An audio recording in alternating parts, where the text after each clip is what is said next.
happening, everybody? We in here. We appreciate you guys checking in.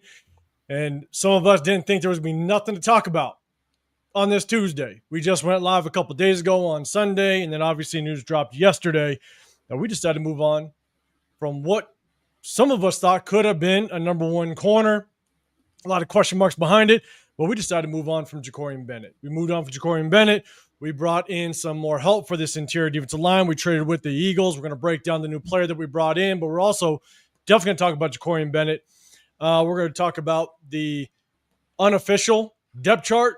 We're going to take a look at it, just kind of see how that lines up. We'll have fun with that one. And then if we have a little bit of time, we're going to go ahead and talk about our first preseason game in Seattle and just kind of some of our expectations of what we're going to look for. And so, but we definitely appreciate everybody popping in with us. People are starting to fly in. We're going to say what's up to chat in just a second, but let me say what's up to my guys. Severe, man, I'm going to go to you first. What's happening, brother? How you doing? Yeah, man, it's real bright over here on one side of the screen, man. It's like, I don't know if it's my astigmatism or what it is, but just something over there is just blinding you, boy. Other than that, though, I'm good, man. I am good, man. Ready for Thursday, man. Eager to see what this offense looks like. Eager to see what this offense looks like. And here's the thing. You're right. At the end of the day, I understand news went off, but we're going to talk about it. We might go back and forth, but hey, it's game week. It might be just preseason, but it's game week. I posted a video, I want to say it was just about a month ago, and as soon as training camp started, you got this feeling that all of a sudden shit's going to fly quick, and before we know it, it's going to be game day. And now we can sit here and say it's game week. So, man, I'm stoked about it. I'm excited. But, Chris? Wait, but before we kick off, I just want to make this disclaimer, all right? Uh-oh. I never played professionally. I never coached. I never coached the Little League. I never coached fantasy football. I never GM'd anywhere. I never built a roster outside of Madden. And I ain't done that since Madden 08 or something like that. You feel me? But franchise mode. But that being said, I did stay at a Holiday Inn Express last night. So let's do this. Let's do this. God damn it, Severe. Oh, man. If you guys in the building, make sure you hit that like button, subscribe. You got Severe on this side. You got Chris Protect Shield podcast on that side. And I'm 805 Raider, RealTalk Raider Nation, man. We appreciate you guys popping in with us. We go live every Tuesday. We have some fun with it. But I'm going to shoot over to my guy, Chris. What's going on, man? How you feeling? Before we get into the news and the weeds of it, how you feeling? I'm good, man. What news? You know what I'm saying? I'm good. Hail to the victors, valiant. Hail to the conquering heroes. Hail to Michigan. Like, I can't wait. In a couple weeks, man. Michigan. They gonna hit the field and Wolverines. We got a young quarterback. We got a lot of good things to look forward to. Keep your eye on my man Bryce. Man, Bryce Underwood. He's gonna be the truth, man. He might start off a little shaky, but he's gonna be nice, man. He's gonna be nice. Man. Chris is just jumping it on. He's like, hey, I heard college football Sunday or Saturday is gonna be up here quick. Oh yeah, I can't wait. Man, oh man. So now that's just a little preview, y'all, of what we might be getting into in just a second. And so, but again, as you guys know, we appreciate everybody rolling through. I'm gonna say what's up to the chat in a second. But like I said, Severe Raider to my right of the screen. Hopefully I'm going the right direction. And then got Chris Protect Show podcast. Hit that like button, subscribe if you guys can, man. We hit you guys Sundays and Tuesdays, but we also break down film throughout the season. And we chop it up Sunday nights after the games and kind of give you our instant reaction on the game. So we definitely appreciate you guys popping through with us. You guys are in the Raider War Room. Let's have some fun. But let's say what's up to the chat. Rocky, what's going on, man? I see you're back, man. I appreciate you, man. It looks like you were kind of in our comment section. Yeah, man. It's good seeing you, man. I appreciate you. What up, Leo? What's going on, man? It was good chopping up with you on Saturday after the open practice, man. Appreciate you rolling with us. What's going on, Pop? Hey, real quick. Salute to Leo. Make sure you guys go check him out. He got a show tonight with Q. By Leo too. So, make sure you guys go check him out, man. It's gonna be a goodie. And it's a Leo shirt too, by the way. That is a Leo shirt. That is a Leo shirt. Leo, you make Wolverine shirts too? I need some more gear. Talking with the X-Men? Right. I'll take that too right about now. Man. definitely go hit up Leo, his channel, but at the same time, go check out his merch, man. He's always throwing it out there. Good shit. Bought some at Bakersfield for my girls. They loved it. So, man, go shout out to Leo. What's going on, Pops? I thought you guys I thought this guy was one of the cornerbacks, and you trade him for a bum. I love it. God damn it, Pops. Okay, Pops in the building. Shout out to Pops, man. Shout out to Pops, my boy. Yeah, because isn't Pops is he your cousin? That's my boy. Nah, that's like my brother. That's like my older brother, okay. Man. That's my dog. That's my dog. Pops needs to be worried about his corner. I seen the video of Jade Brown scaling the side of a building. That dude was a Fed. He was a Fed. He's a federal agent. He's a CIA plant. Yeah, baby. I saw that video too. That was wild. That was. Diggle Terry, what's going on? Appreciate you popping in with us. John Fallon, I see you. What's going on, man? Rock in the building as well. Appreciate you rolling with us. Sacktown, good seeing you, man. Appreciate you pulling up. Elon Bush, what's going on? Appreciate you rolling. We got Torque in the building as well. Trading with Howie Roseman is never good. We're going to talk about it. It's a risky move. I'm with you. Kush Mob in the building. Good seeing you, man. Isaiah, what's happening? Appreciate you pulling up. MGs, what's good? Appreciate you. Let's see. I'm going to keep scrolling down. Troy, what's happening, man? Always good seeing you. Myra G in the building. Every time I see Myra G, it always reminds me of home opener. Week 2 against the Chargers. We're going to be there. If you guys are going to be there, we're all going to be there throughout the weekend, watching some college football, watching Sunday football. But then we're going to be going to the game thanks to Dub Raider. Appreciate Dub pulling that off for us. Make sure you guys go hit up Dub as well and his content. But Myra, it's good seeing you in here. Toxic Tuesday. It ain't going to get, I don't know. It might get toxic. This guy might, we might have to get Chris under control in just a second. Not me. I'm chilling, man. I'm chilling. Yeah, for now. Stop, man. What up, Juan? What's going on, man? Let's see. Dre, I see you. What's good, man? Appreciate you. Herman in the building, man. What's going on, man? A lot of people rolling through, man. Appreciate it. Okay, I see man. Hit the like button. Hit the like button for us. So, Money Chuck, is that the same as the Piano Man and all that? I don't know. But I see Money Chuck in the building. What's going on? Jack Kenna. Oh, man, Jack Kenna. We just picked up a D lineman. That's one more step away from your JJ Piggies getting any playing time on any side of the ball. I'm just saying. I'm just throwing that out there. So, yeah. Margie, you're right. All right. Woosah. But appreciate everybody rolling with us on a Tuesday. Make sure you guys hit that like button, subscribe, turn those notifications. We definitely appreciate it. Oh, last but not least, Rundown, what's going on, man? Rundown, hardest working man in showbiz. Go show some love, man. Go show some love to Rundown in his channel without question. So, man, all right. Actually, let me pull this up. Everybody can kind of see a little bit of the chat. Let me throw that back down. Appreciate everybody. First and foremost, everybody, let me know what your thoughts are. If you can't hit that hashtag Raiders, just so it catches my eye, but let me know what your thoughts are. Who do you think won the trade between us and the Eagles? We take on Thomas Booker. I'm about to share the screen real quick. We bring on Thomas Booker. We give away Jakorian Bennett. Who do you guys think won the trade? Let me know in the chat. We're gonna have some fun, and I'm gonna give my guy the stage just to see how he feels. And this could be my guy, Chris. Man, all right, I'm starting with you, Chris. What's your thoughts? How do you feel? Jakorian Bennett out the building in exchange for Thomas Booker. Yeah, I mean, no, I think that the Raiders won the trade. One thing about them, we're very strategic. I think we got a very well accomplished defensive tackle, a guy that's really going to move the needle. And since we lost Christian Wilkins, because for whatever reason, I think we did a good job by making sure we went out there and got Thomas Booker.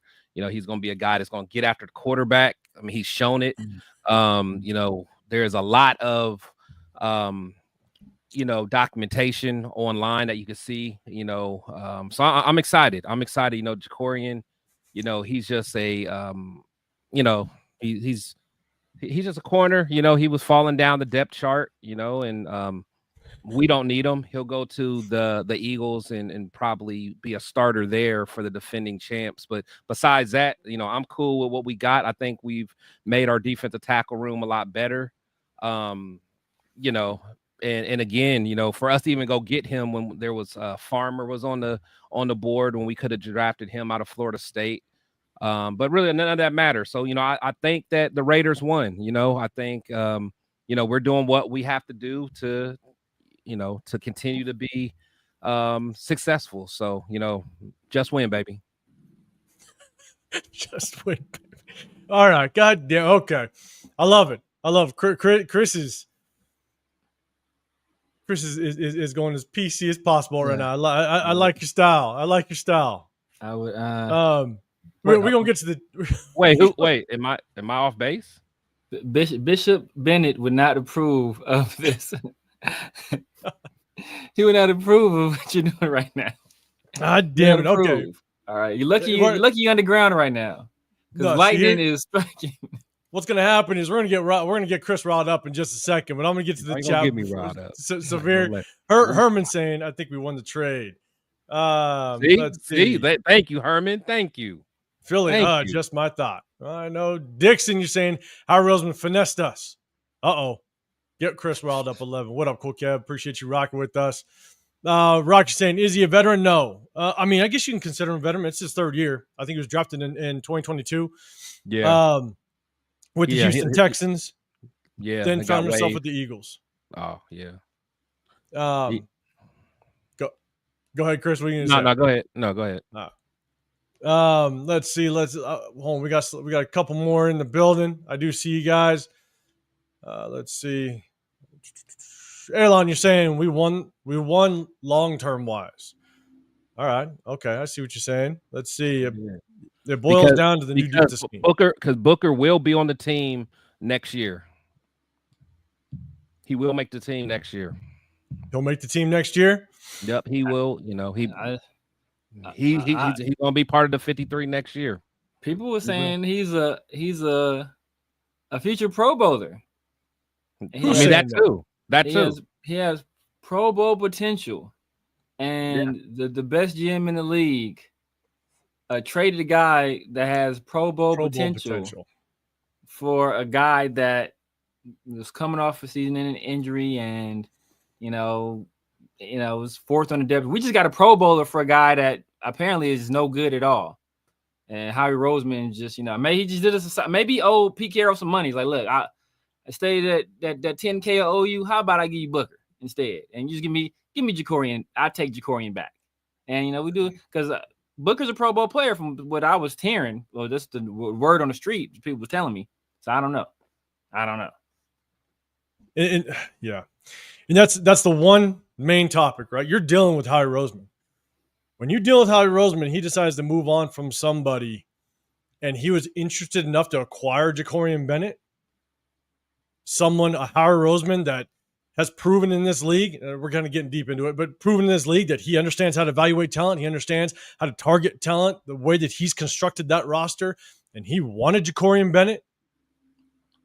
And we may have traded him for a potential rotational piece.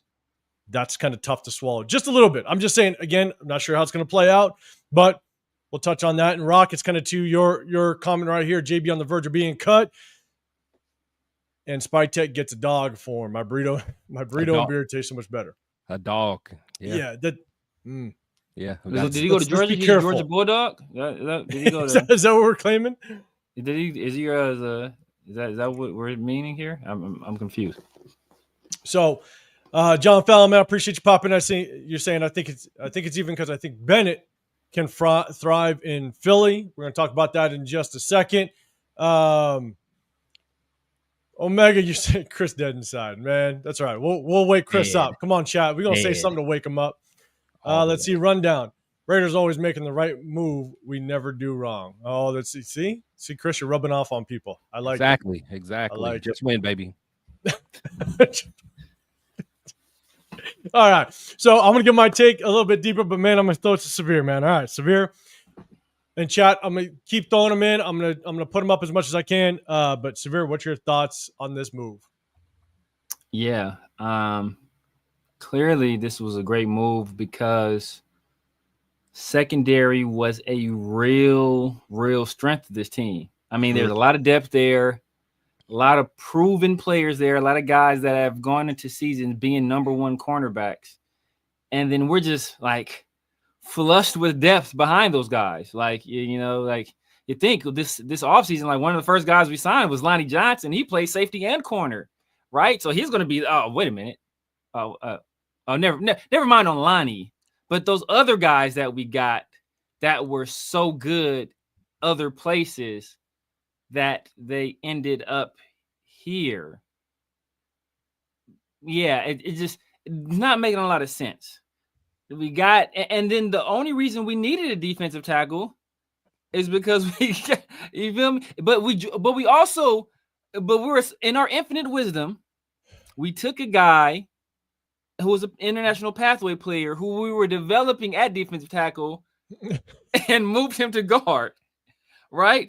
Because we figured, hey, you know what? We might need some depth at guard because we're solid at left tackle, right tackle, and center. Until about 2 months ago, when they approached a guy who never played center before to ask him to play center to replace the guy who was one of the better centers in the league down the stretch last year. So, you know, so then we moved that guy to guard. So the guy we moved from D tackle to guard, we probably don't even need him at guard no more. Maybe we move him back to D tackle. Maybe that's a thought too. Maybe add more bodies in the room. But you know, our high price free agent acquisition, we got rid of that guy. We drafted 2 other guys at D tackle. We apparently we're moving one of those guys to defensive end. According to our depth chart, we'll get into later. Oh, yeah. Know? So yeah. I just, you know, there's not a whole lot of rhyme or reason to the things that we're doing right now. And hold on. You got also bring up that Jakorian Bennett, who's on his rookie deal, is making a lot of money. So therefore, we had to get him off the books. We had to get him off the books. Had to, because you know, not like he's cheap, like the injured guard who was one of the worst players in the league last year. He's not like he's on a cheap deal like that guy was. It was the guy we brought over from Tampa to play guard on a veteran minimum deal. Yeah, so it's not like he's making like that 5.5, you know, like the $5.5 million we just toss around to guys who are coming off of statistically one of the worst seasons at that position in the history of the NFL. Not like we're just, you know, we just got money to blow, I guess. It doesn't make sense, man. It doesn't make sense, man. This guy, I mean, and it looks like the Raiders and the Eagles just they essentially, you know, traded for guys who I guess they thought had potential but were falling down the depth chart. The difference is that Thomas Booker, he's not getting a lot of run, but because he's behind top 10 pick Jordan Davis and top defensive tackle in the league by the end of next season, Jalen Carter.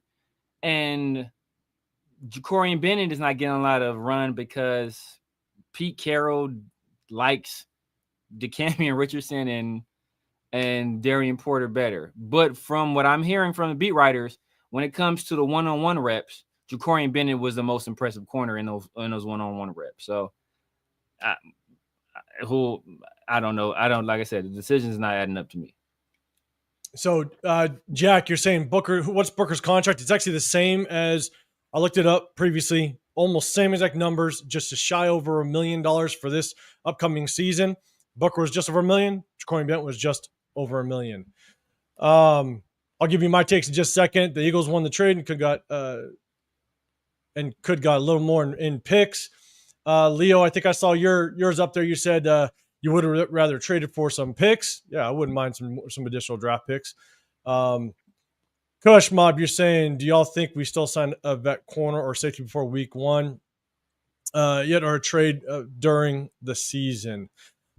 I don't think we're going to – we may. Obviously, when you cut guys down, people continue to get cut. There's going to be a ton of cuts, so we might. Wouldn't be surprised if we do with all the cuts that are about to happen. I mean, we needed another corner before we made this move, and now we just lost 2 guys in the secondary, and Jakorian and Lonnie Johnson. So, like, we already were sorely lacking depth in the secondary, and we just created 2 more holes in the back of our defense. I mean, so TK, I see you got a couple comments up there. I'll try to bring them up. You said how did we lose? JB was never healthy in a full season. JB was never healthy a full season, was he? Okay. So let me kind of get into my part. And here's the thing is we can start out with saying who won. And I think there's a good chance that the Eagles are going to turn out better in this, right? Thomas Booker, he's I think at best, he's a project. He's just a project. He's potentially a rotational piece. But Jakorian Bennett, there's question marks what Thomas Booker can be. There's not very many questions what Jakorian Bennett can be. He showed us what he could be last year. He got hurt. I understand that. But he showed us what he could be. And I'll say it as quickly as I can, is the fact that Pete Carroll, John Spytek, a lot of people, we hear this phrase, iron sharpens iron, right? Competition. Well, we're now relying on a lot of young pieces in this cornerback room. And Eric Stokes, that really never panned out after being a first-round draft pick, even though training camp has shown that they're saying that there have been some improvements and guys are looking good. Well, guys are also potentially going up against rookie receivers, a Jack Besh and a Deontay Thornton. They're going up against guys that maybe aren't top-tier receivers.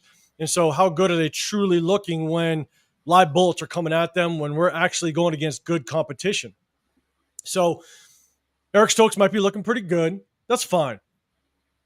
Darren Porter, rookie. Sometimes, just like Jakorian Bennett, sometimes that year one is a hard transition.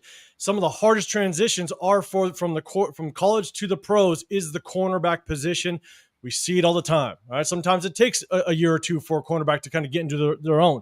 So what happens if Darren Porter is the starter and starts to struggle? It's going to be tough because right behind him, we got DC Richardson.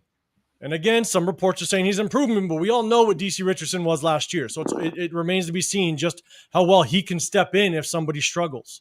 Well, the thing is, I mean, those two guys are in a very tough battle, so therefore there probably won't be too much of a decline, if Porter goes down and DCAM comes up, because Pete Carroll cares about measurables, so therefore they both got the measurables, so in Pete we got to trust. In Pete we got to trust, but at the same time, the hard part is we see injuries happen all the time. And the other thing is Darren Porter, he doesn't have a lot of experience playing the cornerback position, right? And so we're putting a lot of eggs in that basket. We're putting a lot of eggs and a lot of unproven. And look behind those three guys. Look behind Eric Stokes, look behind DC Richardson, look behind Darren Porter, and we got a lot of undrafted free agents. It would have been really nice to have a guy that's just over $1 million, that we know what upside he does have if he is healthy, to be sitting in that cornerback room battling, wanting to prove his worth. And again, kind of going back to that comment, iron sharpens iron. We want to stress competition. You have someone that would be on the heels of these guys, really trying to push them to make them better. But now we got a bunch of undrafted free agents basically on the heels of some of these guys, and we're potentially relying on a rookie. In addition to that, let's say Jakorian Bennett, and I know we talked about it before, and I posted a video on this about a month ago, is that if Jakorian Bennett didn't solidify one of those outside cornerback positions, I could see Jakorian Bennett battle at the slot corner position. And as of right now, we got question marks. Is Darnay Holmes really going to be a good slot corner? I know there's rumors that Isaiah Paul-Amal is going to be moving to the slot corner, or at least repping there a little bit with Lonnie Johnson getting injured. Jeremy Chin might find himself there. But behind that, we got, what's his name, Greedy Vance, the undrafted free agent that's now slotted behind Darnay Holmes. I mean, there's so many question marks that it would be nice to have somebody that we do know what his ceiling is, and we saw it last season, and he's not going to be, severe to your point, and now his cap is sitting on the sideline taking up close to a contract worth of 10, 11 million. He's going to be just a little over $1 million. I would have much rather kept Jakorian Bennett here just to see what potential he has, and just in case injury, he is going to be basically at the heels of these guys, pushing them and forcing them to become better as the season went on. In exchange, we got a Thomas Booker that has not proven anything in the National Football League. And we just did a deal with Howie Roseman that we know knows how to move on and bring in players. He moved on from Thomas Booker and brought in Jakorian Bennett. So Jakorian Bennett's going to battle for that number 2 spot, that number 2 corner over there. And it's gonna suck if Jakorian Bennett goes over there. Worst case scenario, he goes over there and he's a starter and does pretty well, and we find ourselves with just a second, third string rotational piece. And the crazy thing is, it's funny. Again, I love our fans. You know, it's all when a guy is gone, that's when a smear campaign starts. So now, you know, if you let some of these fans say it, you know, the guy sucks, the guy is always injured and all this and all that. For one, this guy has when he got surgery, it was because the team wanted him to do it, because he could have kept playing. And honestly, if you guys remember last season, he was actually one of the better corners. I think he was like tied. He was like one of the I forgot the number, top 10, top 7, whatever, in pass breakups last year while he was playing. So he was getting his hand on the ball. He was having good coverage. I mean, he's been playing with a bad shoulder damn near his whole career. They are the one that shut him down to have him get the surgery. So, you know, again, you know, it is what it is, but it's just funny now fans doing the whole smear campaign like they do everyone else. You know, everyone was saying, you know, Jakorian Bennett's going to be, you know, cornerback 1, at least going into the draft. Now, all of a sudden, the guy is terrible and he's no good, overrated. It's just, you know, got to love our fans, man. Got to love our fans. And Rock, look, the dude went to Stanford, great, 6'3", 300 pounds. I think the Raiders got a player they needed. He could be 6'6", 340. I mean, size doesn't mean a goddamn thing when it comes to just this game. You got to have the skill set. You got to have the skill set. You got to have the traits in order to succeed. And obviously, he hasn't shown much so far. Now, he was buried in a depth with a good Eagles defensive line. I'm going to give him that. All right. But at the same time, I did watch a little bit of his game film. And the thing is, he's a complete project. So it's tough to really understand exactly who we got kind of on the surface. But we know what we gave away, which was a guy that could be a very good competitive depth piece in this cornerback room. And we understand what his potential was at a very cheap contract. Severe, you about to say something? Yeah, I would say I just keep hearing people say, no, but like it's funny because people spend all off season like just begging for the most injured motherfuckers on the planet. Just begging. Yeah. Everybody wanted Hufanga. Everybody wanted Dre Greenlaw. They wanted all these injured people. Yeah. You know, and Jakorian Bennett was on pace to have that kind of a season, that kind of an impact season last year before he got injured at a much cheaper price.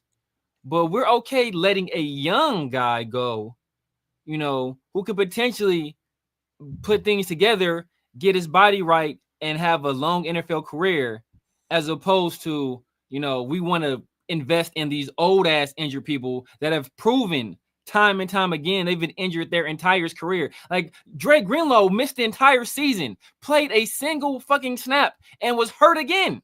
So, but we're okay. People wanted him, but we don't want Jakorian, who was here last year, and in his time, the impact he made was greater than anything Thomas Booker put on film by leaps and bounds.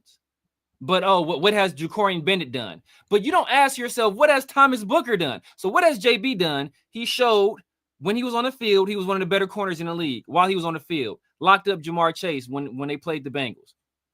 What has Thomas Booker done? What has he shown? So just want to say, is anybody getting blocked? Is Rock? No, I don't think anybody getting blocked. No one getting blocked. We don't. Yeah, Rock, we're not. And I know there's moderators and stuff like that and stuff like that. He just saying that he doesn't agree with us, so therefore he's going to express his opinion as different, and he thinks that we're going to block him. We don't do that over here. No, we don't speak your piece. Speak your piece. We love it. We love it, man. Respectful, bro. Don't yeah. Call speak your piece, somebody man. out their name, man. Talk your man. stuff. Yeah. here talking reckless all the time, bro. Do your thing. Yeah, that's what we do, man. Salute, Rock. Do your thing. Yeah, just keep it respectful, bro. We good over here. 100%. And what's going on, man? Appreciate you. I see you guys. Chew, I saw you in there, man. Appreciate you rocking with us. Josh in the building as well. Let's see. Plus, if we traded Bennett for draft picks, those picks can't help us in 2025. They can't, but you can never say no guarantee to Booker gonna help us in 2025 either. Exactly. And salute to everybody that's on Twitter too, man. We appreciate you guys coming through. If you don't mind, though, come on over to the YouTube and just at least hit the like button for us. But appreciate everybody that's on Twitter viewing us, man. Really appreciate it. No, absolutely, man. You guys are flying with the chat. I apologize. I think I'm behind a little bit. I'm trying to roll as quickly as possible. If you guys do have a comment you want me to bring up or have a question, hit that hashtag Raiders. I think there was a question from Pops back. Let me see. Let me bring it back up. Bang. He said, quick question in production. The next 2 seasons, who will be more of an addition to their new teams? Chris, I'm going to throw it to you. This one's for you. I mean, if I were, again, and I'm just like Severe, man. You know, I've never played professional football. I've never coached at a high level. You know, so, you know, before anybody say any of that. But my perception of it is, I would say the person that's going to be a starting player on a defending championship team that may possibly go back to the Super Bowl, I would probably say that person is going to have more production. Severe, any thoughts on that? Yeah, I think it's Jakorian Bennett. There's not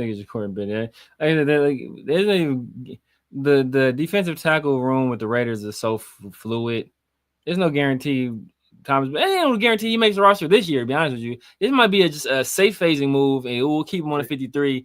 If for nothing else, then they don't look like complete dumbasses. But there ain't no guarantee that midway through the year we're gonna keep this dude. People told me legit. This is legit, and this is get on nerve. People legit told me when we traded for Martavis Bryant that he was gonna be way better than Amari Cooper. Like, that's what people were saying. Oh man, we don't need Amari Cooper. We got Martavis Bryant now, baby. And how did that work out? So we always be painting these rosy ass pictures of people. Like, you just take it what it is. The Eagles don't be getting rid. Like, the Eagles built their teams through the trenches. Like, this is literally the place where they build their teams. You think they're getting rid of young guys with upside that they think are going to be contributors? And they're just trading for cornerbacks they don't think will be good at all, even though they just drafted Keely Ringo, Quinn Mitchell, who I said was going to be one of the best corners in the league. I think he's like ranked top 8 right now. But, you know, hey, what do I know about the cornerback play? And Cooper DeJean. But they just drafted 3 young corners, yet they still felt that, you know, hey, man, you see this Jakorian guy?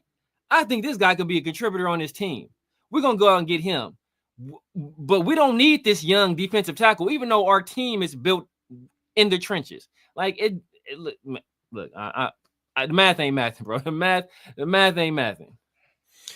So, look, kind of last thing I'll say on Thomas Booker is yes, you can always coach somebody up, right? I've been a coach, you know, at the high school level for 23 years, you know, and so 20. I started with the youth, but I've moved up to the high school.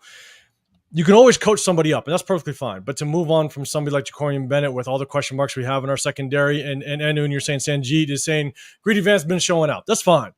But when you're covering guys like Kyle Phillips, when you're covering guys in the slot that may not even make this team, it remains to be seen just how well you're going to do when it's actual quality slot type of receivers. And so, again, I'm not saying that Greedy Vance isn't looking good, but I want to see him going against good talent, not just our own that are most likely going to get cut at some point, possibly. I want to see them, and I don't want to get rid of someone that we know what their upside is.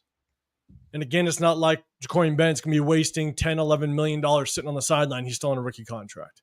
So, and to replace him with the potential rotational piece, that's tough. That's tough to kind of swallow in the beginning of this all. So, Naza, what's going on, man? I see you in here. Appreciate you rocking with us. And yes, I think there were some comments regarding the fact that we did bring in some guys from the Eagles organization, some of the scouts that the Eagles had, and they may have saw something in Thomas Booker, right? I mean, they're probably the people that told the Eagles to pick him up when they drafted him. Yeah. So that's their pet project. All well and good. I mean, Spytech was probably one of the people that was involved with bringing Alex Kappa whack ass over to the Tampa Bay Buccaneers. How the hell is that turning out for us right now? So I don't give a damn about these people's like their little pet people that they have. Like Gruden did that every single year. We did that with the Christian Hackenberg, and we did that shit with Nathan Peterman, and then when we brought in Mike Mayock, he brought in Deshaun Kaiser because he loved Deshaun Kaiser when he was at Notre Dame. People always have these pet projects that they have that, oh man, if he just puts it together, he can be something. And rarely do these guys ever put it together. People have been telling me about Tyree putting shit together for 5 years. Now we have to, if this guy Thomas Booker's so damn good, where the hell was Tyree's getting all these snaps on at DT? Because apparently Thomas Booker will be eating up that time, right? So what the hell is Tyree finna do? Besides look for 4-leaf clovers. Not a damn thing. Bring the 4-leaf clovers back. What up, Daniel Kim? What up, Mike too? Appreciate you rocking with us. Mutation. So you said you've been at practices. I've been at practices too, and I'm not saying that Jakorian Bennett just looks like an absolute all-star out there. I'm not saying that. But it's all about depth. And so behind some of the potential starters, what's happening is we're relying on a lot of young, undrafted free agents, unfortunately, and we just don't know what we have. So it's about having a veteran depth piece that could definitely help out. So we're not making an argument that he's going to be the starter, but at the same time, we're arguing that having a reliable depth piece that what the potential is to keep them and to continue to fight and battle in that cornerback room, because they always say iron sharpens iron. They love competition, and they just got rid of a good piece that could definitely compete in that cornerback room. So all right, let's do this. I appreciate everybody rocking with us. Appreciate everybody rolling in. I see Huey P. What's going on, man? I appreciate you rolling in. If you guys can, again, hit that like button, subscribe, turn those notifications if you can. You guys know what you get here. We're going to give you what we feel is the truth. It's just our opinion. All right. If you feel differently, that's perfectly fine.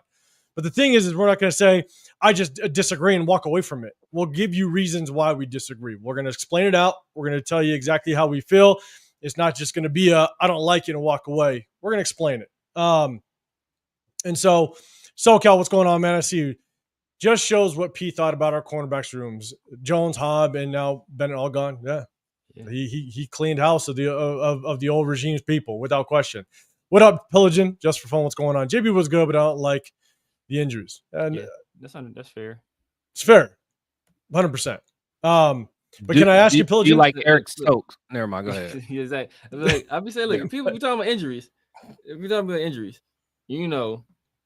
feel about signing guys that are injured. So I'm bookmarking everybody that brought up injuries.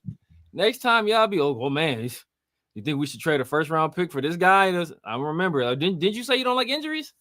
Because we be chasing after these oft-injured players. So, Pillaging, you're saying JB was good, just don't like the injuries 100%. But do you like him for just $1 million as a depth piece? That's the conversation. And so, the thing is, man, it's like we say depth piece, but like, did he go down the depth chart because of his lack of skill, or is it because Pete likes the measurables of a certain measurables of a corner? I mean, like, if anyone here can truly say with a straight face that Decamerion is better at the cornerback position than Bennett, then I don't know what else to say, man. It's just it's ridiculous. It's absolutely ridiculous, man. It's like, yeah, everyone's talking about how he's going down the depth chart, but it's strictly because the guy doesn't have the certain type of measurables. But this guy can run circles around Decamerion, and you all know it. And I know the Chargers know it. I know they can't wait. And so I'm going to kind of address this last comment again. I think I'm behind in the chat a little bit, but Mutation said we're running a smear campaign because we don't agree on JB. Look, it's not a smear campaign. It's called just giving our opinion. and our truth. Now, here's the thing that I can't end it with. He's talking because I said that. I always talk about the fans will give a smear campaign on players. And, so now all of a sudden, JB sucks. Or, that's what he's referring to. But go ahead. I got you. So I guess the one thing I will say is, look, it's been a long time since we've had a coach. Pete Carroll, he's proven in college and in the pros, he knows what he's doing, right? So we can have a slight trust a little bit that we can somewhat see the process through. With AP, that was tough because he really didn't have much experience at all. So we could definitely question the process because he's never done it before. Josh McDaniels, it was hard to even trust the process with him because of his past, his history. Pete Carroll, at least for myself, and my guys can disagree, perfectly fine, is I'm going to give Pete Carroll the benefit of the doubt a little bit because of what his past has shown, what he's been able to prove in this National Football League. I will give him a little bit of just credit with that. So I'm not throwing hands up and saying screw this. This is all screwed up. What the hell are we doing? But I'm still going to say my piece. And at the end of the day, I definitely wanted to keep Jakorian Bennett on as a depth piece because it made all the sense in the world. Even because I do think Thomas Booker might end up just being a rotational piece, and we're gonna potentially lose this trade. So, but I will give Pete Carroll the benefit of the doubt a little bit just because of his history, and I think he has proven enough, and at least gets that respect to give him a little bit of credit. So I will leave that as that. Cousin who, we're moving on. All right, we're moving on. Relax, bud. Relax. We're moving on. All right, so let's do this. I'm going to say what's up to everybody else, see who else is in here. I see Tragedy Turn Trap. What's going on, man? I appreciate you rolling through. Xavier, I saw you a couple times, man. You said many Eagle fans are mad we traded them. We'll see how it turns out. I think Nazo, I said what's up. If not, I apologize. What's going on, man? It's good seeing you. Where's the flag in here as well? We're about to get to the unofficial depth chart that was just released this morning, so we're going to talk about that, but definitely want to say what's going on to everybody that rocks with us. Let's see. Alec M, what's going on? I see you as well, man. Appreciate you pulling up. Singleton in the building as well. What's going on? Like Pete Carroll's strong suit was supposed to be game management. He chose to throw the ball down at the 2-yard line versus the Patriots. So don't tell me nonsense about people be talking like people are infallible. Exactly. He can't make any mistakes because he did good. I don't mean he's infallible, man. People make mistakes. They make stupid, ignorant moves. John Gruden's specialty was offense. This dude drafted Brian Edwards and Lynn Bowden. Don't tell me but his track record says he signed Kenyon Drake to a big ass contract, then proceeded to not use him the entire effing season. He didn't get no run till Gruden resigned. So people make mistakes. It happens. And I feel this is a mistake. I'm with you. Toast Topics. What's going on, man? Appreciate you popping in here. M Easy, I see you. What's going on, man? Good seeing you in the building as well. Singleton, you're saying Ben's going to have a Pro Bowl season with 5 picks, and everyone will be like, why the hell we get rid of him? We'll see. Definitely, we'll see how it all works out. Huey P, I don't know if I said what's up, man. Good seeing you in here. All right, man, I apologize. Jeffrey, what's going on? Okay. Let's get to the next one. And we got the unofficial depth chart just released. We're going to go through this. We're going to have a little bit of fun. Definitely a lot of question marks. Chat, let me know if you guys have some question marks when it was first released. We're going to kind of go through it. The biggest thing I want to look at is the offensive line group. So chat, let me know what big question marks you had, if you had a chance to see the depth chart. But the way it reads right now, you got Colt Miller, left tackle. They're still solidifying Dylan Parham with Charles Grant or with Caleb Rogers behind him.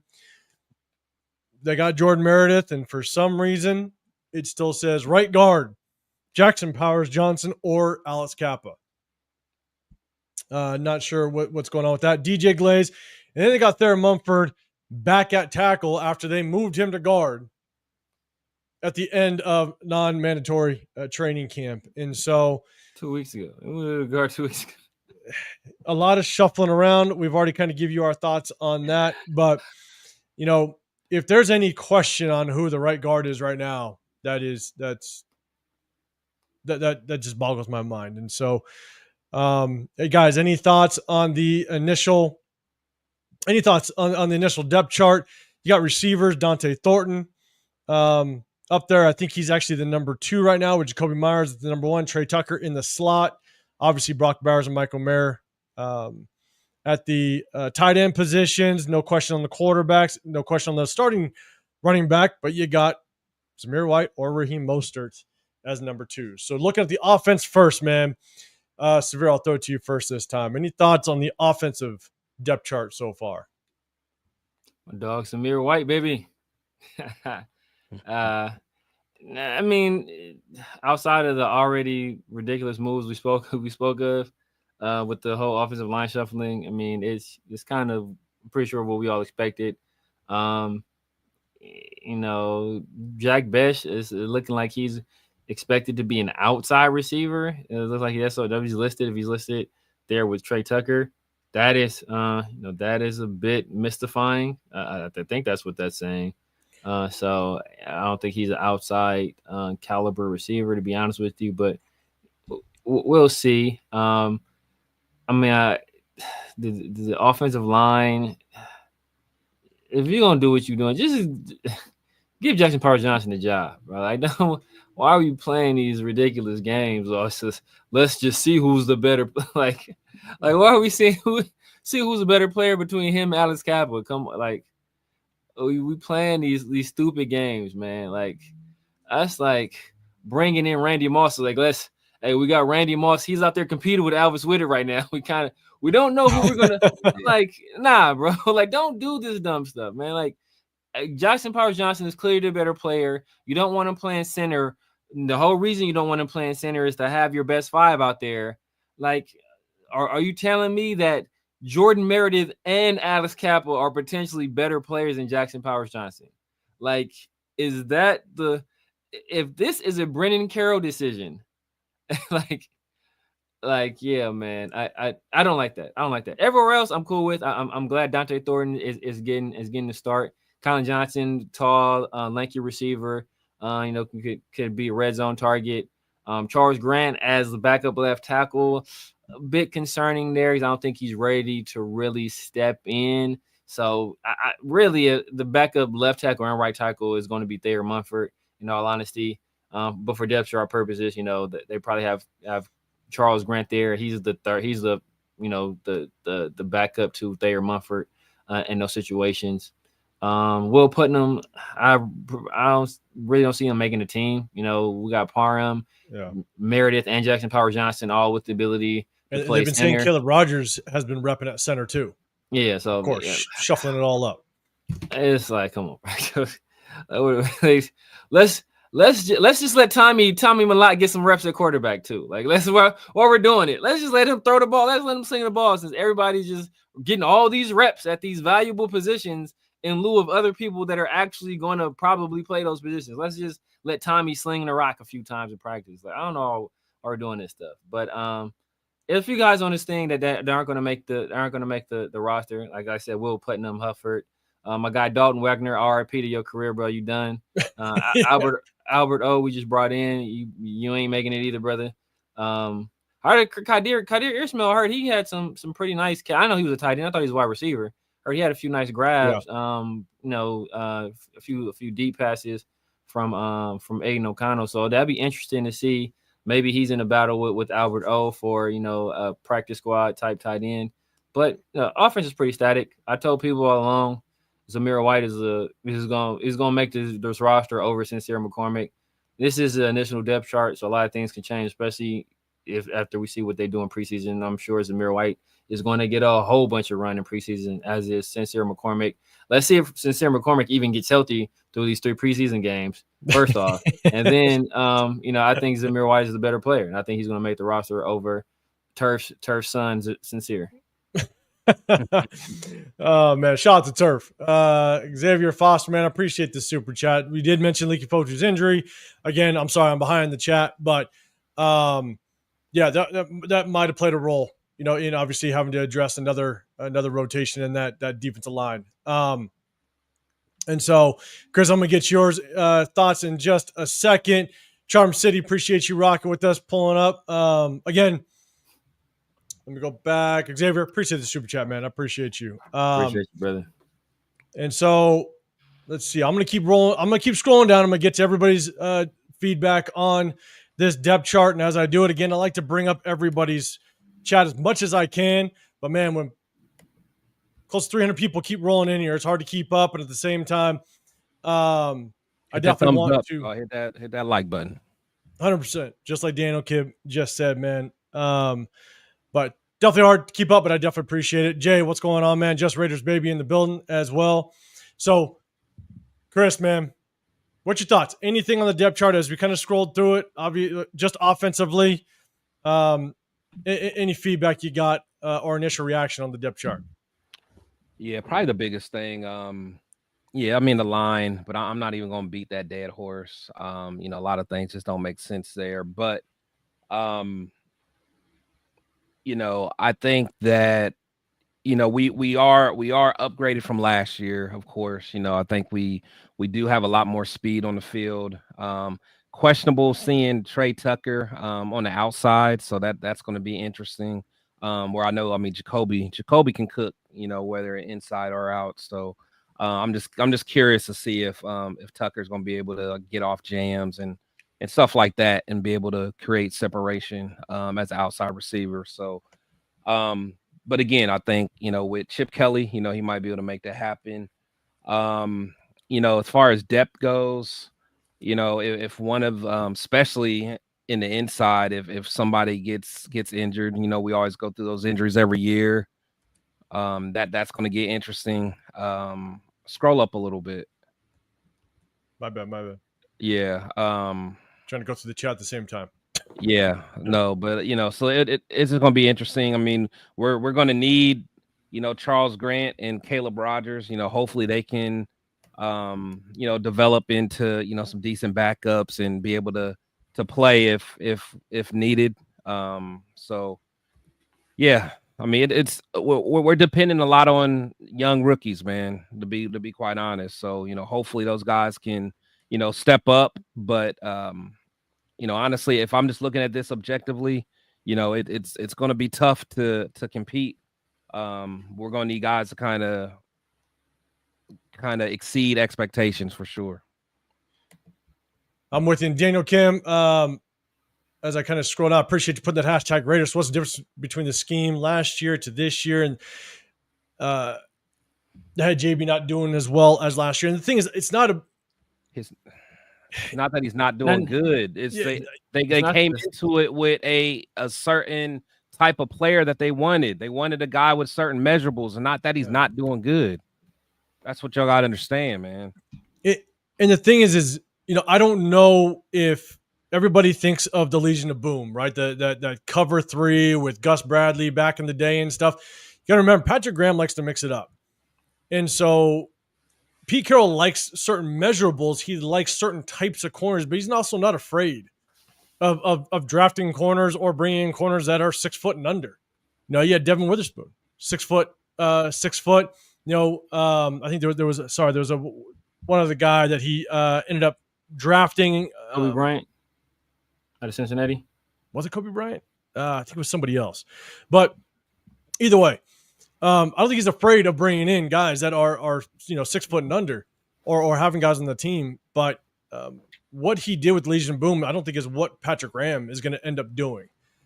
And so, but I do think, again, maybe the whole Leaky Fotu boot thing. Maybe there's more to it, and they needed a depth piece. Again, I don't agree with walking away from JB, but that's their decision why they moved on. It's hard to know. We're about to cut Leaky Fotu and say he tried to kiss somebody too. That's coming next week. Shit, it's coming next week. So it trust me, it's hard because I don't think the same scheme that we've seen Pete Carroll run in the past is going to be similar to what we do this year with Patrick Graham, because Patrick Graham has done a lot of different types of defenses. You look back at his New York Giants days where he had more of a 3-4 defense. And so it remains to be seen the exact scheme that we're going to run here. So I don't really know if the difference in scheme was a reason for JB exiting the team and being traded. Yeah, and it's not necessarily the scheme, because a lot of these teams run the same scheme, but they'll run different techniques. So you might run a cover 3, but you run maybe do like a kind of a catch technique in your press, or you do like a press bail, or like it just or just straight bail. Like different people do different techniques on the outside. So if you want your guys playing the technique a certain way, and some people aren't able to execute on that, and so it could be a situation where he wasn't catching on as fast as they wanted to, or what have you, and some of those limitations could be because of measurables, where it's easier for a guy like DCAM or a guy like Porter.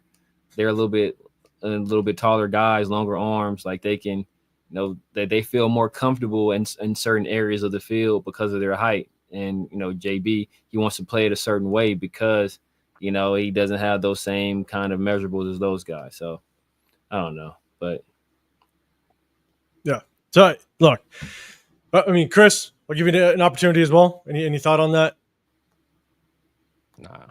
Nah, good. All right. So let's see. I want to get down to some of the comments. Raider Foul, man, I see you. What's going on, man? Let's see. Pillaging just for fun. You saying Pete Carroll knows the secondary better than anyone here, so I'll stick with Pete's decision. He turned the Seahawks into a powerhouse. Why not the Raiders? Okay, and that's why I said I ended it with, look, we'll give him the benefit of the doubt, right? He's got the history, so I'll give him a little bit of benefit of the doubt. It's okay to question the move, but that's why I want to kind of end it that way. What's going on, Angelo? What's happening, man? Appreciate you rolling. Pillaging just for fun. It's just a quick question. Just a quick question for you. What did you think of the Alex Leatherwood pick?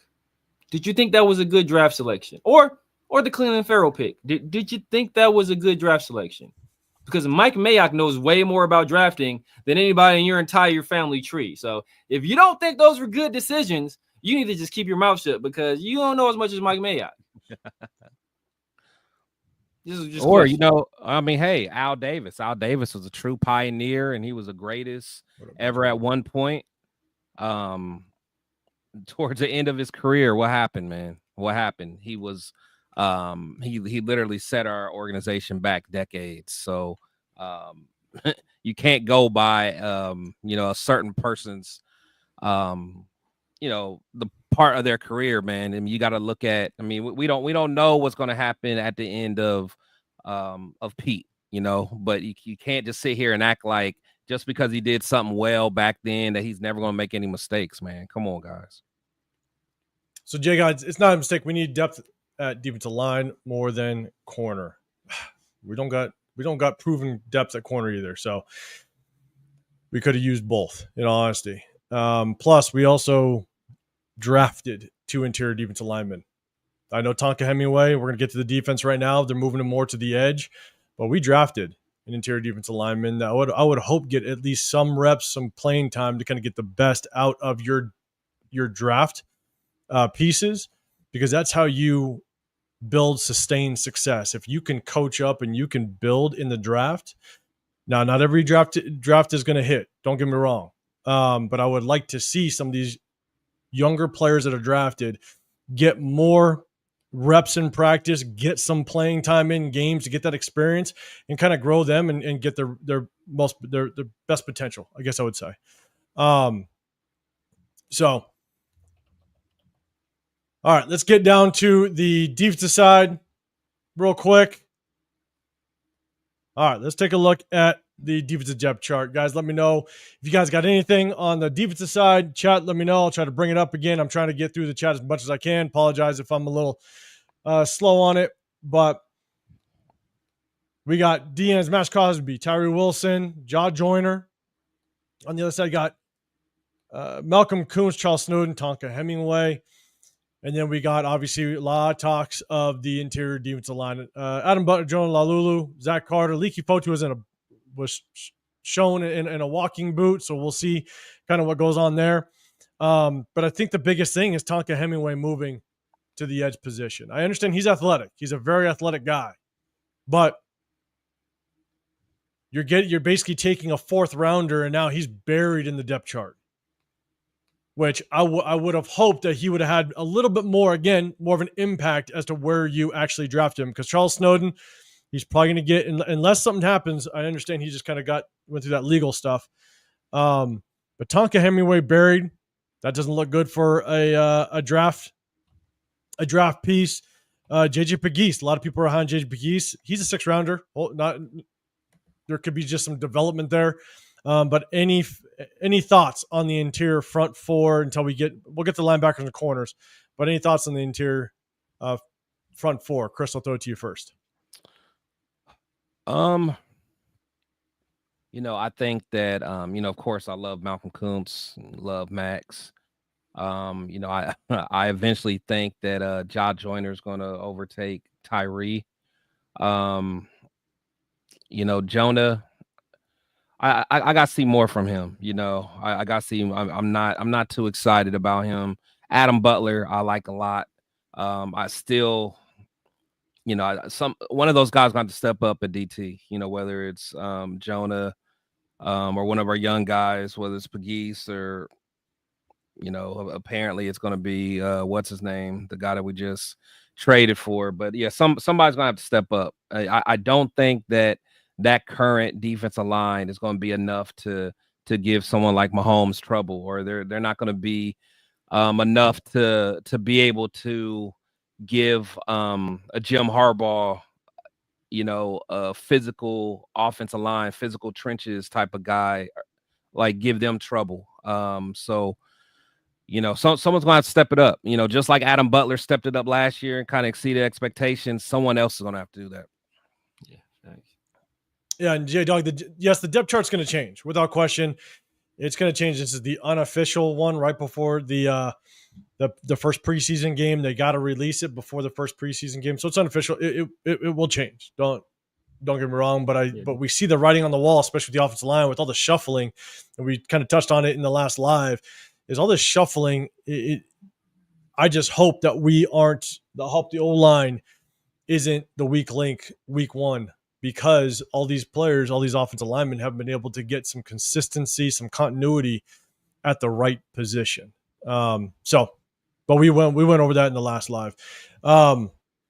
Severe Man, any thoughts on the defensive depth chart, at least when it comes to just the interior front, and then we'll go on to the other positions. Yeah, we better hope that Leaky Fotu is healthy. Because we're putting a lot on the plate of a young guy in Jonah Laulu. He played well last year in his specific role, but throwing it all at him and expanding the role that he's playing this year, that could be a bridge too far. So that remains to be seen.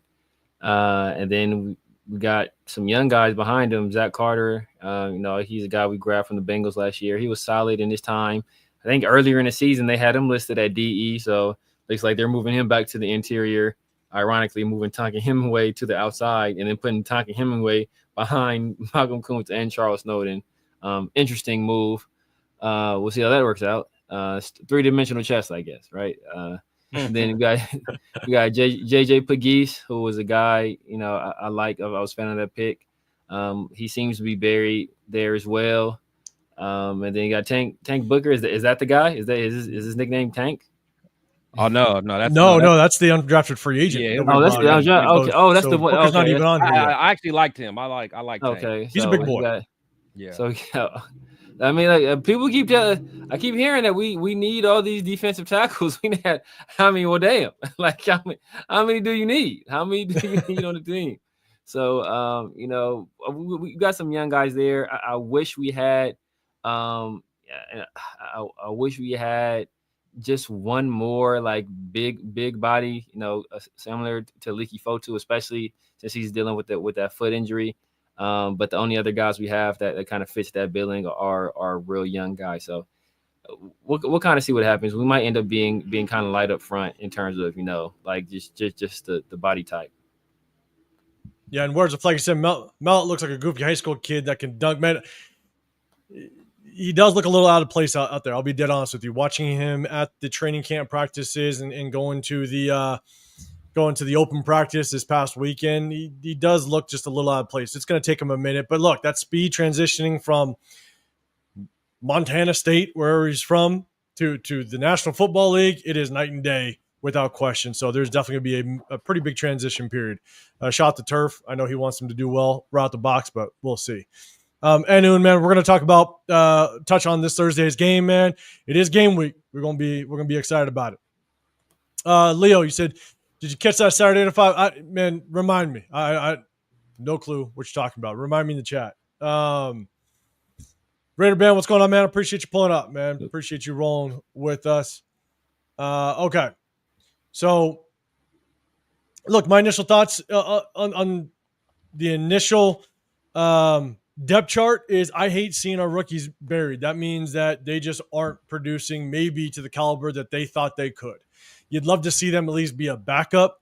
If this is where they are in the depth chart, and this is the only way you can read it, okay, we all know depth charts. If you've ever kind of coached this game or if you've ever put a roster together, you know guys buried that deep in the depth chart, and that's truly where they're at. You're getting maybe 10% of the reps in practice. That's it. It's like quarterbacks, right? Cam Miller is not getting the same reps as Geno Smith. And O'Connell ain't getting the same reps as Geno Smith. And so you get a percentage of the reps. And as it stands right now, if you're that buried, Tonka Hemingway, JJ Pegues, that means that you are not getting very many reps. And at the same time, that means that your development is going to be hindered a little bit. And so I love seeing when draft picks can be kind of just higher up in that rotation, because that tells me that there's potential there. So granted, they're a 4th and 6th round draft pick. It's gonna take time, but I'd like to see them just kind of up in that draft, in that depth chart a little bit more. That just tells me that they're getting more reps and they're seeing a little more potential out of them. So that was the biggest thing that I took from the front four. So let's go ahead and get to the linebackers. Any surprises? Outside linebacker, Jermaine Pratt. Middle linebacker, Landon Roberts. We got Devin White as the other outside linebacker. And then you guys see behind him. Any surprises at the linebacker position at the release of the depth chart? Chris, I'll throw it to you first this time. Any thoughts? I mean, I won't say any surprises. I figured, Pratt, Roberts, and White would be starting. Actually, Jalen Smith, I'm actually surprised he's still he hasn't got injured yet. Let me knock on wood. I've always liked him though. I've always liked him, and I want him to do well. But yeah, I'm actually surprised he's this high on the depth chart. Amari Gaynor, honestly, Amari Gaynor is someone that I would have rather saw on the depth chart instead of Tonka at the defensive end. Especially behind Kuntz and Snowden, two guys that, a lot of times they're playing standing up. They don't always have their hand in the dirt. And plus Snowden, he may get suspended.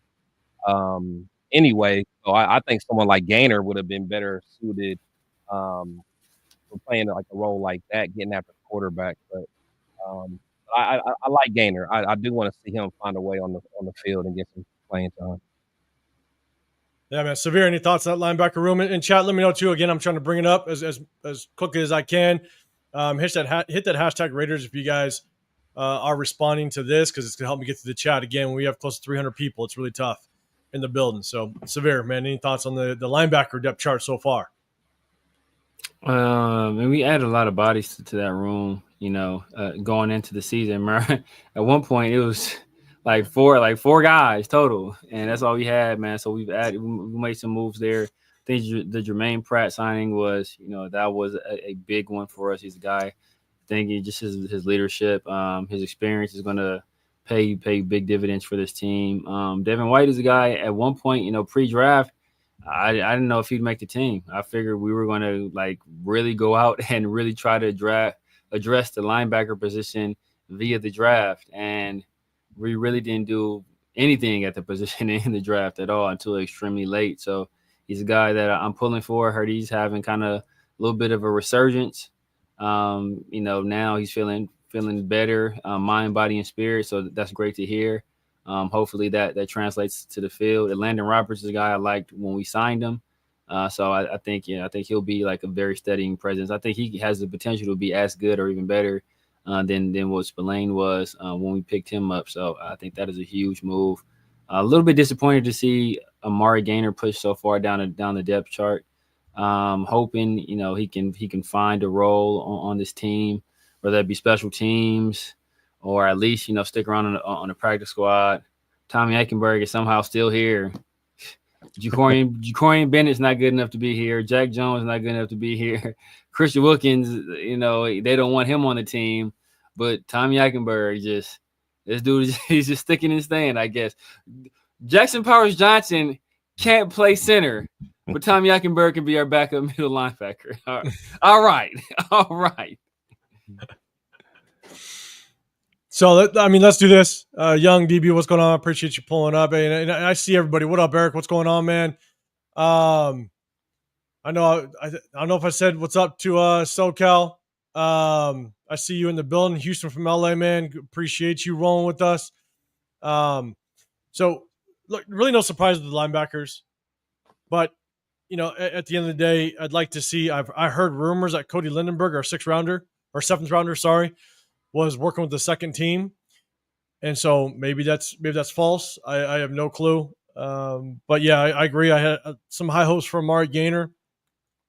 You guys know he was one of my guys I thought could make the team last year as an undrafted free agent. So, but I think that there's definitely going to be a battle in this linebacker room during preseason. I think Landon Roberts, Jermaine Pratt, they've solidified themselves. But outside that, I think it's going to be an absolute battle across the board. So it's going to be fun to watch. And again, this Thursday, it's about to take off. We're going to have a little bit of fun. And if you guys don't know, make sure you guys tap in with us on Sunday because we're definitely going to kind of break that thing down and have fun. So I don't even know if I want to talk about corners after earlier today. But let's take a look at the depth chart a little bit, and they're going to look at the cornerback room. So we got Darren Porter, obviously Eric Stokes up there up top, DC behind him, and no longer Jakorian Bennett. JT Woods slots in right behind him. Then in the slot, we got Darnay Holmes and Greedy Vance. So, Severe, I'll throw it to you first this time in chat. Let me know what your thoughts are. What are your thoughts of the cornerback room just as a whole now that Jakorian Bennett's out? And I'm sure we'll keep it short and sweet because we banged that one out a little bit earlier. But let me know. What up, Super? Yeah. You couldn't pick a single one of these guys out of the lineup. These guys are, it's a whole bunch of obscure people. Eric Stokes is like, I guess that's the most notable guy. Former first round pick out of Georgia. I think he was, the number one rated cornerback that year. He hasn't been able to stay healthy at all in his career, but nobody's worried about that. So I won't worry about it either. DCAM, we kind of saw what happened to him last year when he played against the Chargers. Let's hope he's not the week one starter because he's going to have nightmares going into week 2. Darren Porter was probably my favorite draft pick this past year. And I think he's a guy that he has potential. I think he has the right attitude, has the right he has great measurables for the cornerback position.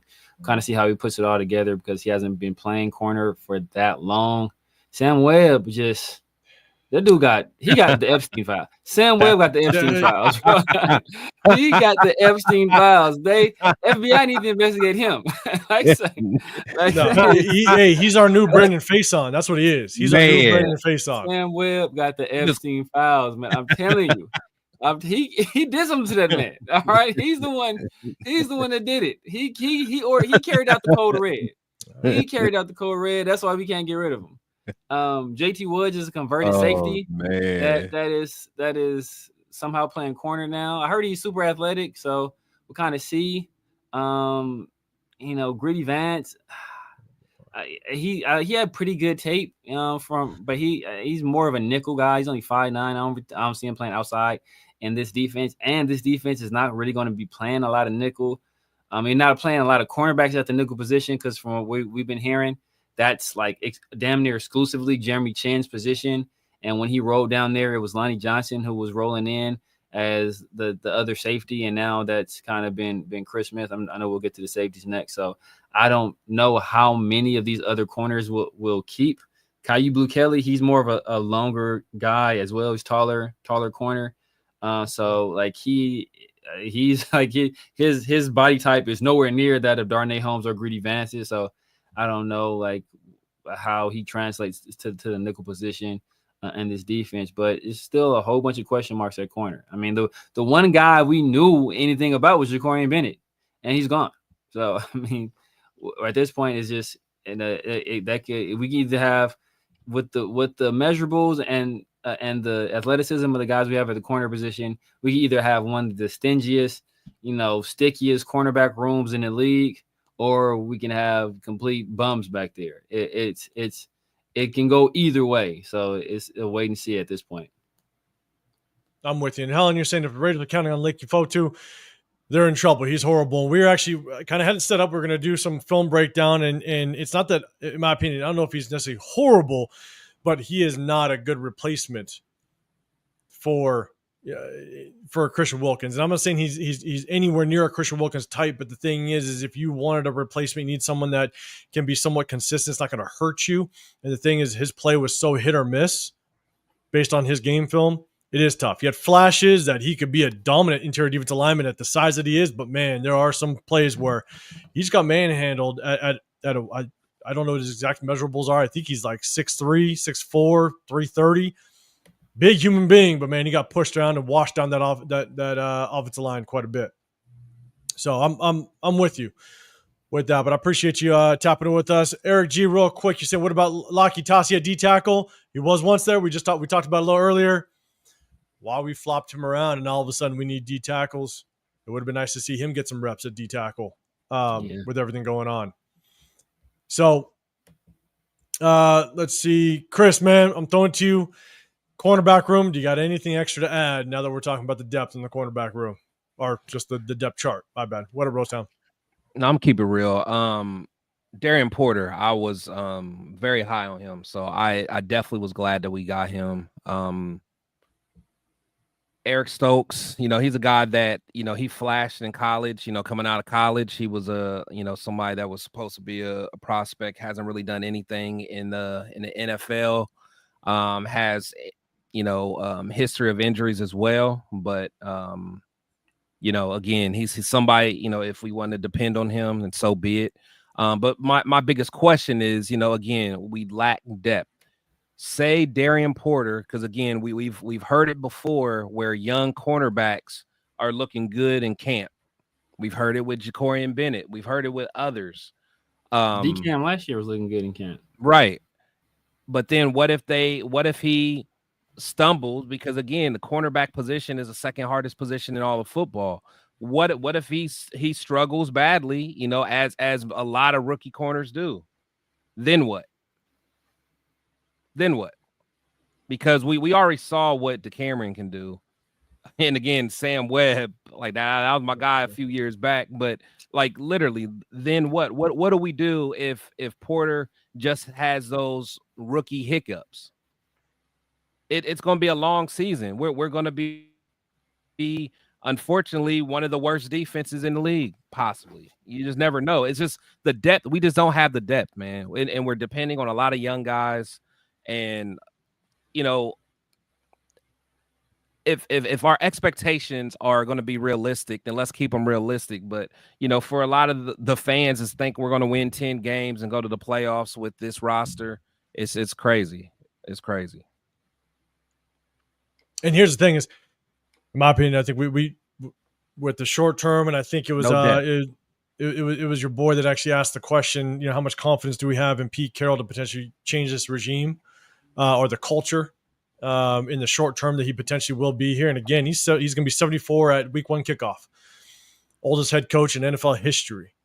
I think the expectation is not the normal 3-year process of potentially getting us to the playoffs and being competitive. It's like I'm expecting damn near playoffs year 1. Because if you just get a wild card year 1 and you lose, year 2, you're getting a little bit maybe deeper in the playoffs. And then that 3rd year, you're hoping for another playoff run, maybe even Super Bowl, but who knows if he even is with us in that fourth-year option. Age can hit you quick, which sucks. But appreciate everybody rolling. Let's see. I mean, look, and I just agree with everybody else's kind of sentiment is the hard part is you got Landon Roberts, you got Jermaine Pratt, but just so many question marks. Devin White, look, he showed flashes. He was a former Pro Bowler, so can he kind of get back to his effective ways? Remains to be seen. He's spent the last couple of years kind of lost in the mix. He got cut by the Eagles, so it's one of those things where what is he truly going to bring, and is he going to get back to just a higher playing level? And then you got nothing but question marks in the depth. So at the end of the day, the hope is that we can just see some good play in these preseason games and find ourselves maybe a little bit of a diamond in the rough. Because, man, we went bargain shopping, not just again with this entire roster, but we went bargain shopping in this linebacker room without question. When you go bargain shopping, you can't expect a whole lot. Let's just hope we coach up some players. All right, let's go safeties. A lot of people, obviously, with Lonnie Johnson Jr. going down, here's the biggest question is one, some people think that we should bring in a safety, but with Isaiah Paul-Mao playing that free safety with Chris Smith behind him, we got Jeremy Chin and Thomas Harper. Chris, I'll throw it to you first this time. Any thoughts on the free safety room? Chat, let me know as well. I'll do my best to bring it up. But any thoughts on the free safety room and the depth chart as it stands right now? I mean, still a lot of question marks. I think Paul-Mao, he actually played pretty well last year. I do have confidence in him, but again, it's going to be interesting to see, to be quite honest. But, I do like his potential, has good range. He's another guy with good size that, that Pete likes. Chris Smith Jr., he's just one of those guys that, when we drafted him, we thought that he was going to bring some leadership. He was a captain from a very good Georgia Bulldog defense. But he just hasn't really put it together yet, but maybe he hasn't really had the opportunity. So I'm interested to see, just what he can do. And then Hudson, I ain't gonna lie, Hudson Clark, I'm not even too familiar with. So I'd have to look more up or look him up and see what he's about, but I'm not too sure about him. And Rosetown, you said, I don't know if you're talking about, I dropped a video just literally minutes before we jumped on here about the whole Jakorian thing. So I dropped a video before we jumped on here. Just kind of my take on it. Taddy, what's going on, man? I see you. What's happening? Appreciate you rolling in with us. I did see Jason Downs. What's going on? He said, baby steps, guys. I'm telling you, but the way I just kind of put it, and you can agree or disagree, Pete Carroll's going to be 74. There's no such thing as baby steps when you're 74 years old. We got to roll.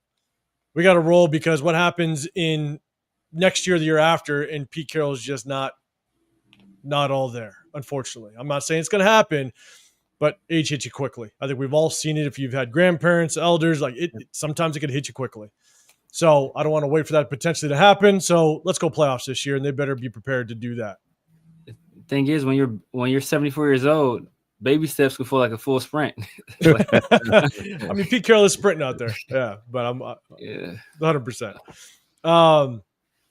Look, when it comes to free safeties in the safety room for myself, I think when cuts start to happen, we might bring somebody else in. I think we potentially will bring somebody else in, but I do not expect a big name. Let's put it that way. I don't expect a big name. You just kind of look at the trend of what we're doing. I know a lot of people are talking about, Micah Parsons is out there and Hill's out there, and we want to go and make a little bit of a splash. We have done nothing but bargain shopping this entire offseason. We've done a good job of prioritizing some of the players that we currently have, right? Colton Miller, Max Crosby, Adam Butler, Isaiah Paul-Mao. We've brought in some players and paid them a little bit of money. And so I don't see a big splash. So if we do bring in a free safety because of Lonnie Johnson, I think it's going to be maybe someone that got cut and is going to be a depth piece to this roster.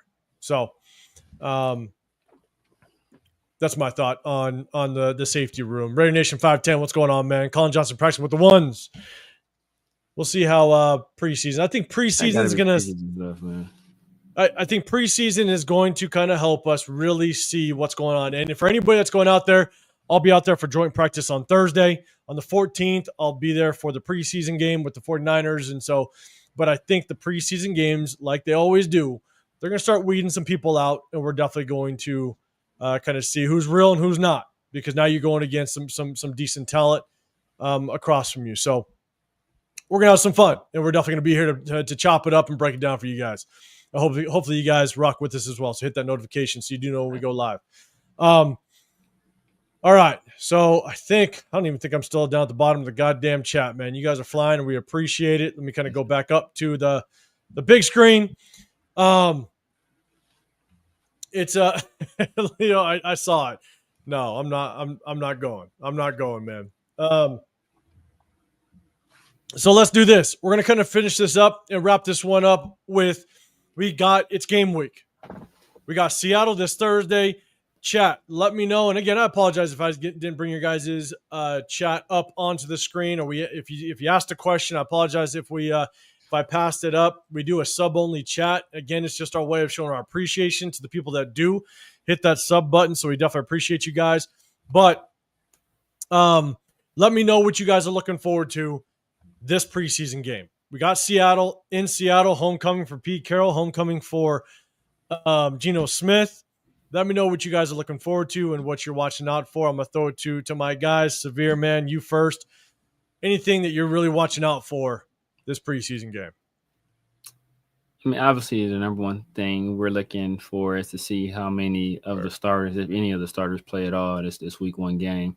I think that's going to be the first thing, and then just obviously see how our rookies play.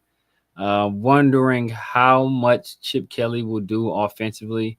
Usually teams keep it very, very vanilla, very basic. They don't show too much in the preseason. So I'm just interested to see exactly what calls Chip Kelly makes. And then, Aiden O'Connell versus Cam Miller. I'm hearing that, Cam Miller is like creeping. He is creeping, and that the team really likes what they see in him. They like his mobility. He's been kind of putting together some really good practices recently.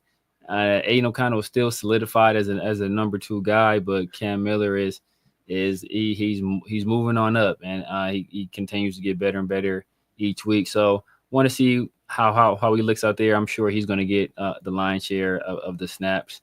And then, see what our depth at running back looks like. It's a competition right now. It's fierce competition, I think, between Zamir, Sincere, and Dylan Laube, and Collier. I think he's in the mix as well. So just see what those guys do. I'm sure they're going to get a lot of carries. And then we got a lot of young players, and they've got a lot of young players we're depending a lot on, especially with the recent departures of Jakorian Bennett and Christian Wilkins. So just interested to see how those guys fare, especially when they go against not necessarily legit NFL competition, but go against other pseudo NFL caliber players to see what that looks like. And this is crazy to think that this team got rid of Christian Wilkins and Jakorian Bennett. That's never mind. I don't want to go to that. Xavier with another super chat, man. Appreciate it. DCam struggles his first year. JB did too, though.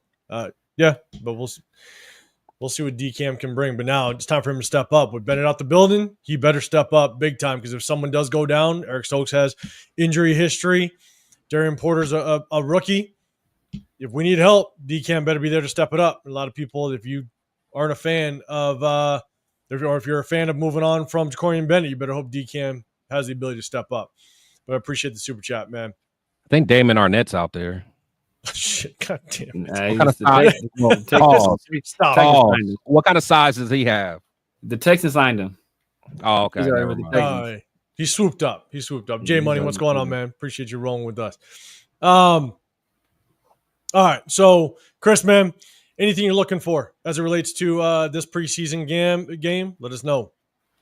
Yeah, I'm going to be looking at the offensive line real closely. I just want to see, again, I know we're not going to see anything too complex, but, I just want to see how they're gelling together, because they've kind of been shifted and stuff like that.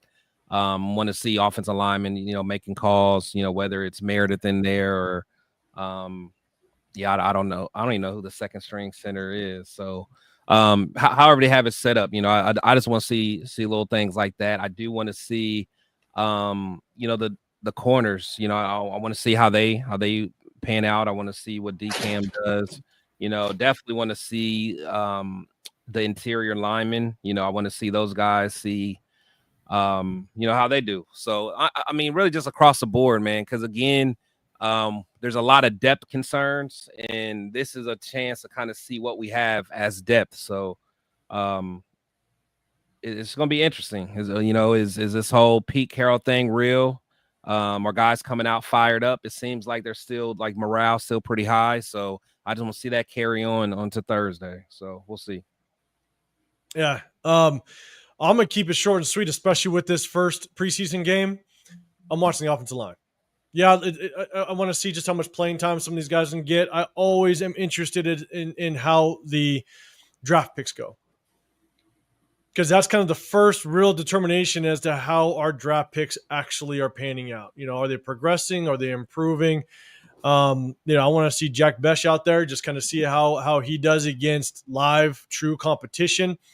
So I love taking a look at just the draft picks in general to see just how they do. But at the end of the day, you guys know in the chat, everybody that's rocked with us, you guys know I'm a firm believer that you build in the trenches.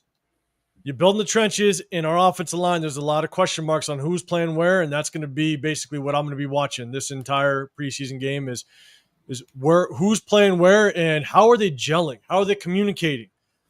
How are they working as a unit? Are we still struggling when it comes to just the continuity?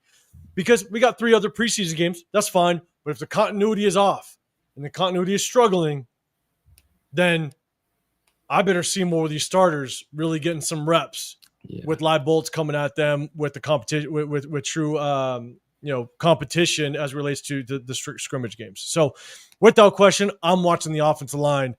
And then now because of just some of the moves that we've made, and we talked about it, I definitely want to look at some of these backup linebackers, how these backup linebackers do and how they fly the football. So that's kind of what I'm looking at, and the tough part is that first preseason game. It's tough because you really don't know. And I haven't looked at what Pete Carroll's trends are with preseason and how he plays his players. I know in his press conference, he said he's going to play the starters, and that's great. But how much playing time are they going to get? So I definitely want to see how Pete Carroll does with the rotations. So, yeah. So also, just so you guys know, and I don't know if there was a link. I don't know if anybody put it down there, but Severe, man, throw it out there. Your boy, Sports Illustrated.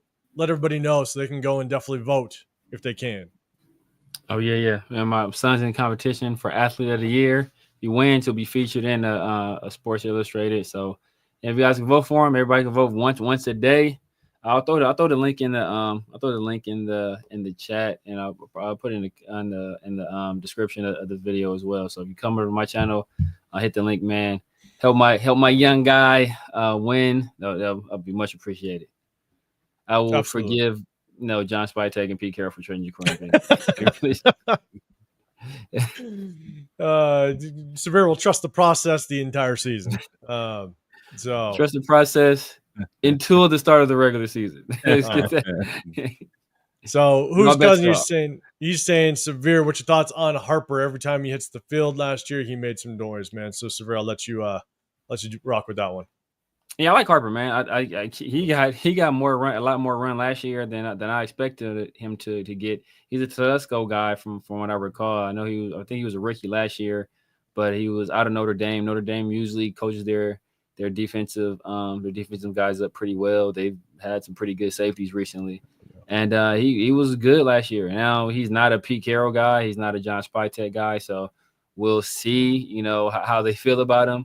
When it comes time to get this thing down to the 53, because he was getting most of the run last year over Chris Smith, but as I alluded to earlier, Jeremy Chin has been playing a lot as the nickel when we're in that particular defense, and now that Lonnie Johnson has gone down, Chris Smith is a guy that's taking over at the safety position and not Thomas Harper. So we'll see. But I like the guy's game. Hopefully he sticks around. Yeah, I'm with you. Not only just Thomas Harper, but Darnay Holmes had some flashes last year too. The hard part is it's flashes, right? We just don't truly know what we get out of them when they have to consistently produce and be a focal point of this defense, if that is how they play them. Right? There's a lot of rumors that Jeremy Chin's going to jump out there and be a slot guy. You know, they've been repping Isaiah Polamalu down at the slot, and they might bring in someone like a Chris Smith at free safety. We just don't know how they're going to rotate now that there have been some injuries, but you know, remains to be seen. But the good thing is, yeah, Thomas Harper and Darnay Holmes, they flashed. But we'll see how they can rock if they got to be, you know, a focus point in this defense. And so, Chris, any thoughts on that? No, I mean, you know, at the end of the day, man, I just, you know, we just got to see what happens, man. I'm just trying to stay as positive as possible. You know, you started out very good, Chris. You started out great on the show. I am, man. I'm trying my best, man. You didn't let anybody get to you, man. That was great. Nobody get to me. And actually, I was surprised because I came in here thinking that Severe was gonna mess with me all show. So that's why I came in here. I had to make sure I was like super mellow and just on my zen. I'm like Severe is gonna be picking the whole show, but I ain't gonna kick a man was now. You know, we already know that. You know, me and Chris had a wager on who would get more snaps and or between two players. And no, hey, we said more snaps and we left it at that. Oh, okay. So now, okay. Okay. That's fair. That you know what? By letter of the law, you are correct. By letter of the law, you are correct. We saw now. We see now. I really need Chip Kelly to come through for me. Right. Yeah. 12 personnel. All right. So, all right, guys. Hey, that kind of wraps it up. Rick Kelly, a new member of. Is that Chris? Yours? Yeah. Salute to Rick Kelly, man. Appreciate you joining and being a member, man. Really appreciate that, my guy. Absolutely, man. And guys, if you guys do see it on there, you know, with Chris, have membership stuff like that. Go and support, man. If you guys are willing, if you guys are down with what we do, man, we definitely appreciate you guys. And so, but look, that kind of wraps it up. We kind of went over obviously the Jakorian Bennett. We drilled that thing down. The Jakorian Bennett move. We also talked about just the initial the depth chart that was released in preparation for the preseason game. That's going to be on Thursday. And then we talked a little bit about this upcoming game, and it's going to be fun. So if you guys don't know, we go live on Sundays. We also go live on Tuesdays. We go live on Sundays so we could chop it up after the game and kind of give you our instant reaction on it. So if you guys are new to the Raider War Room, that's kind of what we do, and that's how we get down. So we definitely appreciate you guys rocking with us. Before you guys go, one, hit the like button, but two, let me give my guys their opportunity to kind of let you know what they have going on throughout the week and what you guys can look forward to. So, Severe, I'm going to throw it to you first, man. Let everybody know what you got going on. You guys know what it is, man. This is Severe Raider here on YouTube, here on Snapchat, TikTok, IG, X, Twitch, Kick, True Social, Christian Mingle, FarmersOnly.com. Holla at your boy. 1-800-CARS for kids. No, yeah, man. Rocking out with my guys in the Raider War Room. You know, you guys don't know, I am an agent. I do represent actors, and what you saw in the beginning of this show was Chris. We're putting together a reel of his best acting performances, and what you saw at the beginning of the show was that's one of the greatest acting performances I've ever seen in my life. Like that? You like that? That was good. I've been working on that. I kept a straight face. It moved me. Like I haven't been that moved since I can't think of another time since higher learning, since I was seeing that. But yeah, man, you know, rocking with my guys in the War Room Tuesdays and Sundays. Usually I'm not this upset, but I can't even say that because I'm generally mad all the time. But usually I'm not this upset. But you know, hopefully better times are ahead for us. We got some actual football coming up. We get to see the Raiders play. So if you guys want some real, no straightforward, no BS, no sugarcoat, no Raiders colored glasses, no tell you what you want to hear so you be happy and you like us. If you want just straight talk, this is the place to be at. So checking me and my guys out, the Raider War Room. Make sure you sub to my 2 guys as well. Hit those notification bells, hit those thumbs up, and we'll see y'all next time. 100% Isaiah, man. I appreciate you. Yeah, we don't always have to agree, and that's perfectly fine. You know what I'm saying? We're gonna do our best to just give you our real opinion. And at the end of the day, that's just kind of how we rock, man. But I appreciate you always rocking with us as well. I see you, Desert Raider. Deese, I see you in the building. Reese Rock, man, we just went over it, to be honest with you. So rewind after we get off here. But I appreciate you tapping in. And let's see. Angelo, man, appreciate you as well. So, Chris, man, let everybody know what you got going. I know you got your show with Dub on the weekends, man. Let everybody know what you got rocking. Yeah, man. Chris will Protect the Shield podcast, man. I appreciate everybody that's in here rocking out. We had a pretty good crowd in here today. And I love seeing you guys coming back. You guys are back in here. You guys are getting fired up for the season. I know it was a rough off season, but hey, the War Room, we kept it going through the whole off season. We was reaching to find stuff to talk about. But we even played games. Play games, all kinds of stuff, man. We watched Alex Kappa film. That was the toughest. that was the toughest thing I've ever done in my life. Right. We broke down Alex Kappa film, but no, just want to let you know we appreciate you guys, man. You guys can always find us here. We're doing this show Sundays, after the games. We do break down film throughout the week. Again, like Severe said, we are going to always keep it real. We're going to always keep it authentic. We're not going to be the show that's going to give you just the warm and fuzzies all the time. That's not going to be us. If that's what you're looking for, unfortunately, we are not the show. 805 might be the closest thing to it because he's pretty positive. But even 805, I mean, we're all just authentic. We're going to go against the grain. We're going to say it how we feel. And again, we're not going to be the guys that drink the Kool-Aid. We're not going to be the guys that just says trust the process. If we're trusting the process, historical data shows in the last, since year 2000, I think we've been, we had the second most losses out of every other franchise. So, we're not doing that game. We are going to, you got to show and prove. And that's all we're talking about here. We're going to show and prove. We love our team. We get pissed off.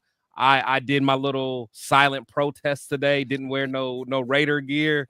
I was pissed off starting off, and we did what we had to do, man. But again, and I know Rock said something about not being blocked. No, we don't block people. We don't block people over here. We respect people. Y'all talk stuff. We gonna talk right back, bro.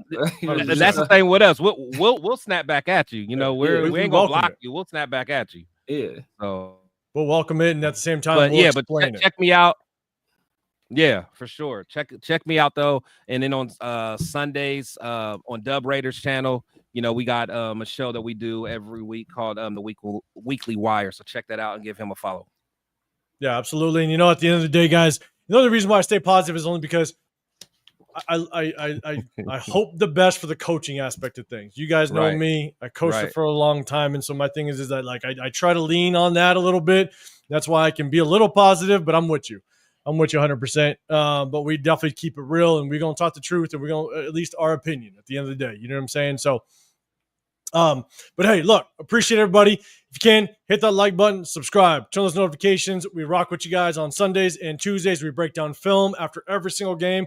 This is what you can look forward to when you tap into our lives, but also at the same time, like my guy said, we will be as truthful and authentic, and we will give you our opinions, but we definitely like to rock with you guys and chop it up and go back and forth. And yes, we will not block anybody. That's how we roll. We definitely we definitely welcome any opinion that you got, as long as you're respectful at the end of the day. So, look, we appreciate you guys.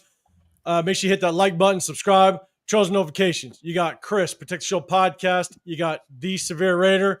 I'm 805 Raider, Real Talk Raider Nation. We appreciate you guys. Make sure you hit that notification bell, because we're going to hit you guys on Sunday. So we appreciate you. And new member Rick Kelly, appreciate you, brother. Appreciate you. For sure. 100%. So appreciate you. Hey, make sure you tap in with us on Sunday. Enjoy the first preseason game. It's going to be fun. Let's rock out. We appreciate you guys. Have a good one. We'll see you on the next one. Be out. Peace.